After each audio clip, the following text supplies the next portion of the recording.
welcome back. Do I have an incredible story for you? So 10 years ago, there was a rabbi, and this rabbi used to drive home. Well, he used to pick up a ride to get home every day from work. And there was a driver who would often pick him up, and they became friends. And after a while, the rabbi asked this driver and said, "It seems like you're looking for people to pick up. It's not that you just, drive by and happen to notice me, but you're going out of your way to pick up anyone you can. Where did you get this amazing trait of being so kind to others?" So the driver said, "Listen, I got a message from the heavens." So the rabbi said, "You mean you're a prophet? Did God speak to you?" He says, "Well, not exactly, but something like that. Let me explain."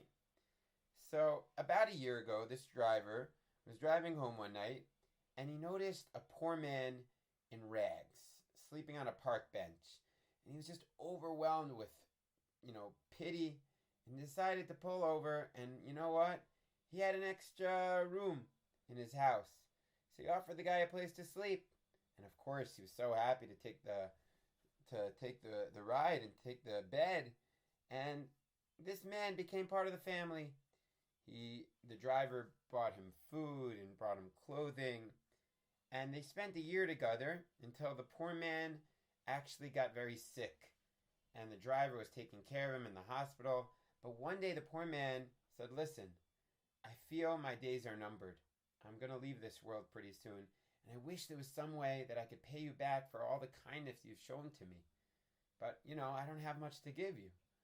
So the driver just had this sudden inspiration. He said, "How about the following? When you go to the heavens, when you die, can you come back and tell me what it's like up there?" And the poor man said, "Yeah, I'll do that for you. I'll try my best." And they shook hands. And soon afterwards, the poor man actually died.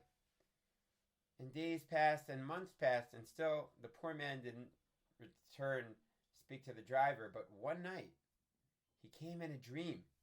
And the poor man said, "Listen, you should never ask someone for such a favor again, because not only is it incredibly hard to get permission to come from the heavenly worlds down here, but it was very painful. But I had to do it because I made a promise, and you were so kind to me, and they let me do it because of your kindness." So in my dream, the driver said, I asked him, "So what's it like up there?" So he said, "Listen, here's my main message. Every good deed you do in the heavens, if you do it for the wrong reasons, it's not as powerful. Right? If you pray, but if you're doing it for honor, or if you learn, but you're doing it for money, if you studied for money, so it loses some of its power. But when you do an act of kindness, even if you did it for ulterior motives, so it's perfect, it's complete, and it stands you in good stead."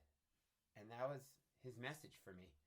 And so the driver looked at the rabbi and says, "And that's why I spend an hour a day looking to give rides for people, because I know that God loves kindness so much." And that's an incredible story for you today. It's a true story. May we be blessed to do all of our kind deeds with love and joy, knowing we will be rewarded both in this world and the next.